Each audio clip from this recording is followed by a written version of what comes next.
Saudara-saudariku terkasih, sesama peziarah pengharapan tercinta dalam Yesus Kristus. Kita masih ingat hari Minggu lalu Tuhan memberikan kita nasihat untuk mengasihi sesama, termasuk musuh kita, bahkan mendoakan mereka. Pada hari Minggu biasa ke-8 ini, Yesus masih melanjutkan membekali kita dengan nasihat-nasihat kehidupan yang mulia. Kata-katamu, ucapan-ucapanmu hendaknya berguna untuk menyembuhkan, memulihkan, membangkitkan kepercayaan dan harga diri bagi sesama, membawa sukacita, membawa pengharapan. Sebaliknya, hindarilah hati, pikiran, perbuatan, dan perkataan yang menghakimi, yang mengadili, apalagi sampai merusak, melukai, menghancurkan martabat orang lain. Ajaran Yesus ini telah digemakan jauh sebelumnya oleh putra Sirah. Kita dengarkan dalam bacaan pertama tadi, bagaimana dia mengingatkan kita penuh kebijaksanaan. Hati-hati, omonganmu akan menunjukkan siapakah engkau. Seperti kualitas periuk ditentukan oleh tanur api yang membakarnya. Seperti mahalnya tanah adalah diukur dari pohon-pohon yang dihasilkannya, berbuah lebat atau tidak. Artinya kualitas-kualitas super lahir dari kedalaman hati yang super, lahir dari kedalaman tanah yang super. Hati-hati, omonganmu akan menunjukkan siapakah engkau, sebab apa yang diucapkan seseorang mengungkapkan isi hatinya. Kalau ada teman di sebelahmu selalu omong saya, dia itu orang sombong. Kalau ada teman di sampingmu selalu kritik, serang, hukum, hakimi, adili orang lain, sudah jelas hidupnya penuh kepahitan. Jika seorang omongnya selalu kotor, porno, menjurus-jurus ke sana, sudah pasti dia ada kelainan di bidang itu. Jika temanmu selalu mengeluh, tak mampu, tak bisa, payah, parah, tak ada harapan, sudah jelas dia orang pesimis, malas, dan hopeless. Tapi coba lihat di kiri, di kananmu. Apakah kata-katanya selalu mendukung, menyembuhkan, memulihkan, membangkitkan harapan, memberikan kepercayaan diri?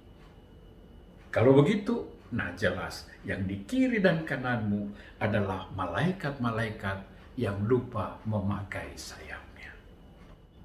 Rasul Paulus mengingatkan kita lewat suratnya kepada umat di Korintus, milikilah hidup yang berkualitas, berdirilah teguh, jangan goyah, dan giatlah selalu dalam pekerjaan-pekerjaan Tuhan. Di dalam Tuhan, hidupmu, karyamu, apa saja yang kamu lakukan tidak akan sia-sia. Hindarilah yang tidak berguna, yang sia-sia, yang buang-buang waktu saja. Hindarilah percakapan-percakapan yang fana dan penuh dosa. Bersibuklah dengan yang benar, yang baik, maka buah-buahnya adalah keselamatan dan damai sejahtera. Inilah pokok-pokok ajaran Yesus bagi kita hari ini. Pertama, main cantik dalam hidup dengan tidak sok jago. Jangan kita sampai menuntun orang lain padahal kita sendiri buta. Jangan sok main hakim pada orang lain padahal engkau sendiri patut dihakimi, patut dihukum. bahkan lebih malang keberadaannya. Main cantik, main benar, fair play, fair life. Jangan pura-pura. Jangan munafik. Tengoklah ke dalam sebelum bicara. Singkirkan debu yang masih melekat. Singkirkan balok yang ada di matamu.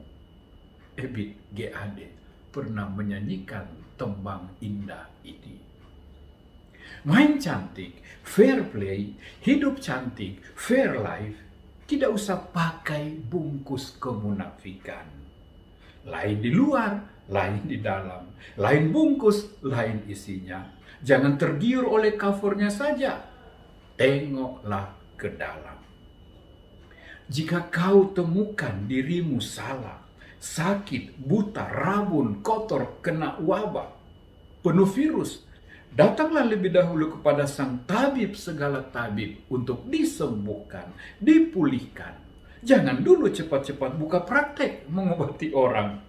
Nanti virus saja yang kau sebar-tebarkan.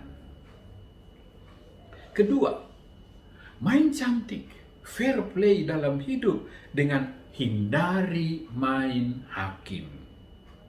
Jauhkan jadi tukang vonis, tukang punish, penghukum tanpa kuasa apapun.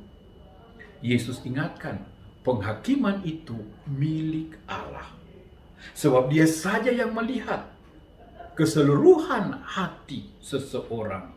Dia dapat membaca semua hati orang. Dia saja yang berkuasa untuk menghakimi. Kita-kita ini tak seorang pun adalah hakim bagi saudaranya. Sebab kita semua bukan hakim, tetapi yang dihakimi, yang perlu dihukum. Bahkan bukan tak mungkin kita lebih parah, lebih celaka dari orang-orang yang kita mau hakimi dan adili. Karena itu Yesus mengatakan, jangan menyebut saudaramu jahat. Jangan menyebut saudaramu kafir. Ingat, tai matamu sebesar tai gajah. Mana mungkin kau melihat debu kecil di balik bulu mata saudarimu. Yohanes 6 mengingatkan, siapa tidak berdosa, silakan dia melemparkan batu pertama merajam wanita itu. Ternyata semuanya muntaber, mundur tanpa berita, karena semuanya juga patut dihakimi, patut dirajam. 3. Main cantik, fair play, dengan fokus saja pada kasih sayang dan pengampunan. Ikuti hidup Yesus lebih dekat, jalani hukum kasihnya lebih tepat, dan kasihi cara mencintainya lebih hangat. Dia berkeliling dan berbuat baik. Ayo join dia, ayo hadirkan dia.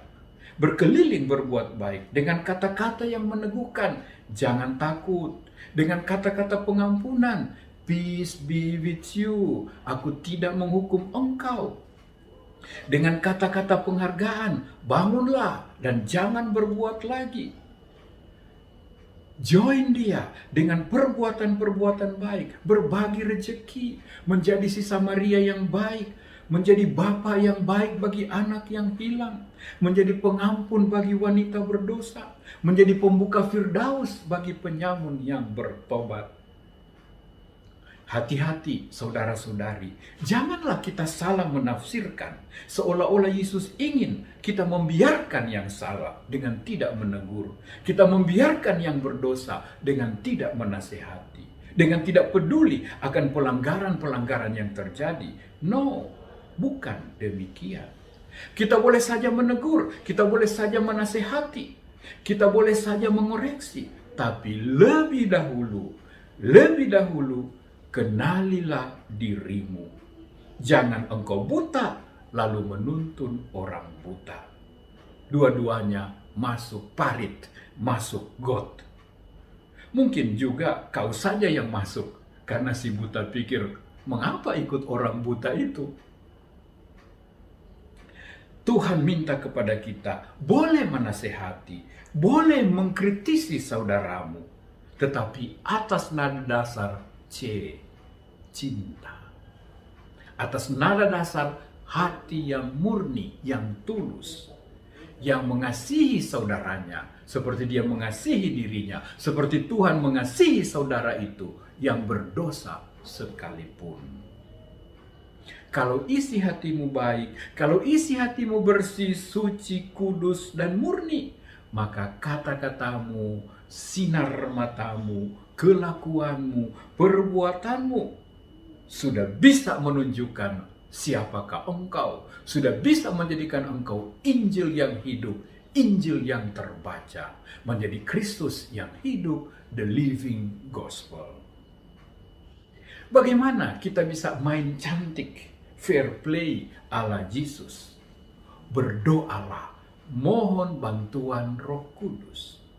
Paulus ingatkan, buat semuanya di dalam Tuhan.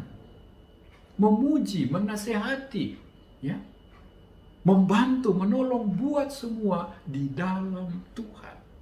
Pemazmur katakan tadi, tumbuhlah di bait Allah, bertunaslah dengan segala kebaikan di segala zaman, karena engkau menyatu dengan Dia yang adalah Allahmu. Maka kamu akan berbuah. Tinggallah di dalam aku, kata Tuhan, maka kamu akan menghasilkan buah yang melimpah. Tinggallah di dalam terang, maka kamu juga akan terang, dan kamu boleh menjadi terang bagi yang lain. Kita mesti telanjang dan benar-benar bersih. Singkirkan debu yang masih melekat. Oh, singkirkan balok yang tutup matamu. Saudara-saudari, saya teringat Ibu Teresa.